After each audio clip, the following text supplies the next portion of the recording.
ಇನ್ನೂ ಬೆಳಕು ಕೂಡ ಆಗಿರಲಿಲ್ಲ. ಅಷ್ಟೊತ್ತಿಗೆ ನಾವು ಆಟೋ ಹತ್ಬಿಟ್ಟಿದ್ವಿ.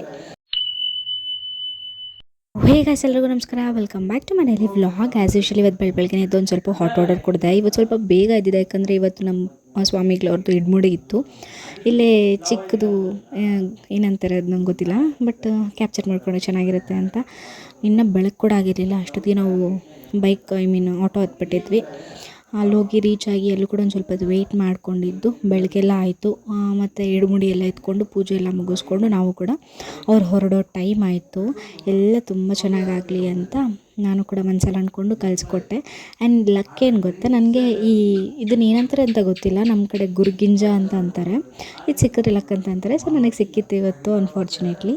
ಸೊ ಹಾಗೆ ಒಂದು ಸ್ವಲ್ಪ ಹೊತ್ತೆಲ್ಲ ಮಾತಾಡಿಕೊಂಡು ಎಲ್ಲ ಆದಮೇಲೆ ಅವರು ಕೂಡ ಬಸ್ ಹತ್ಕೊಂಡು ಅವರು ಹೋದರು. ನಾವು ಕೂಡ ಇನ್ನು ಅವ್ರು ಹೋದರು ಅಂತ ಅಂದ್ಬಿಟ್ಟು ನಾವು ಕೂಡ ಆಟೋ ಮಾಡಿಕೊಂಡು ಮನೆ ಕಡೆ ಬಂದ್ವಿ. ಬರ್ತಾ ಹಾಗೆ ಈಶಾ ಫೌಂಡೇಶನ್ ನೋಡ್ಕೊಂಡು ಬರೋಣ ಅಂತ ಅಂದ್ಕೊಂಡು ಅಲ್ಲೇ ಒಂದು ಸ್ವಲ್ಪ ಟಿಫನ್ ಮಾಡ್ಕೊಂಡ್ವಿ. ಪೂರಿ ಮತ್ತು ದೋಸೆ ಇಡ್ಲಿ ಎಲ್ಲ ತೊಗೊಂಡು ತಿಂದ್ಕೊಂಡು ಮತ್ತು ನಾವು ಹಾಗೆ ಈಶಾ ಫೌಂಡೇಶನ್ ಕಡೆ ಹೊರಟ್ವಿ. ಯಾಕಂತಂದರೆ ಅಲ್ಲಿಂದ ನಮ್ಗೆ ಹತ್ತಿರ ಆಗುತ್ತೆ ಈಶಾ ಫೌಂಡೇಶನು. ಸೊ ನೋಡ್ಕೊಂಬರೋಣ ಅಂತ ಹಾಗೆ ವಿಸಿಟ್ ಕೊಡೋಣ ಅಂತ ಹೋಗಿದ್ದು. ಸೊ ಆ್ಯಕ್ಚುಲಿ ಹೇಳಬೇಕು ಅಂದರೆ ಲೀಸರ್ ಲೈಟ್ ನೈಟ್ ಶೋ ನೋಡೋಣ ಅಂತ ಅಂದ್ಕೊಂಡಿದ್ದು, ಬಟ್ ಬೇಗ ಹೊರಟ್ರಲ್ವ.